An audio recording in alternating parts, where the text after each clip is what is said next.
50 organisations de jeunes du Sud Kivu sont en formation sur le leadership, les mentorats et le plaidoyer sensible au genre.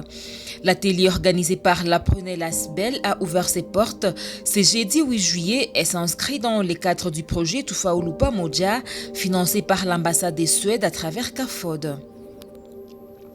L'objectif est essentiellement d'outiller les leaders des organisations de jeunes sur l'élaboration d'une stratégie de communication, comprendre les enjeux liés au leadership, au mentorat et au plaidoyer sensible au genre.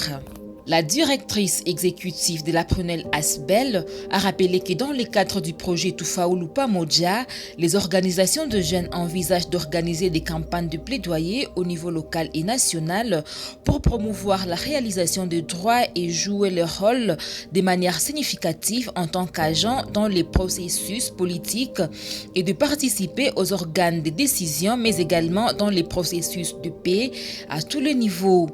Pendant donc ces temps, des formations au centre Olamé de l'archidiocèse de Bukavu, l'organisation veut outiller les participants à l'élaboration d'une stratégie de plaidoyer et de communication, comprendre le terme lié au leadership, au mentorat et au plaidoyer sensible au genre, se familiariser avec les styles de leadership, les stratégies de communication et des plaidoyers sensibles au genre et comment l'intégrer dans les activités du projet ou encore s'accorder sur les questions clés problématiques sur lesquelles se concentrer et les types d'actions à mener pour les 2 prochaines années ainsi que sur les rôles attendus de chaque acteur.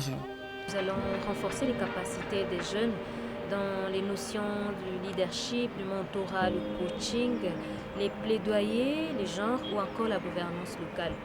On veut à travers cette formation outiller des jeunes, des leaders des organisations des jeunes en ce qui concerne les stratégies de communication et les amener à être sensibles au genre dans leurs actions, dans leurs agissements et beaucoup plus dans leur communication, d'éviter toute communication discriminatoire parce que c'est seulement de cette façon que l'on peut espérer participer effectivement dans les instances de prise de décision.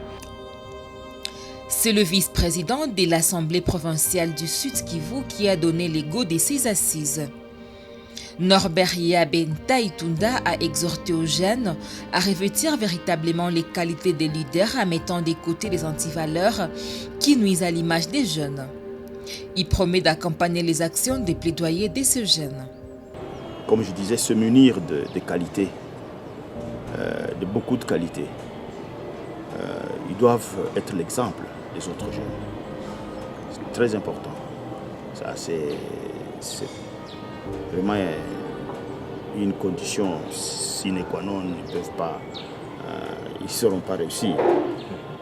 Et ils doivent abandonner des défauts. Ils sont nombreux, les défauts. Combattre les antivaleurs. Aller au-delà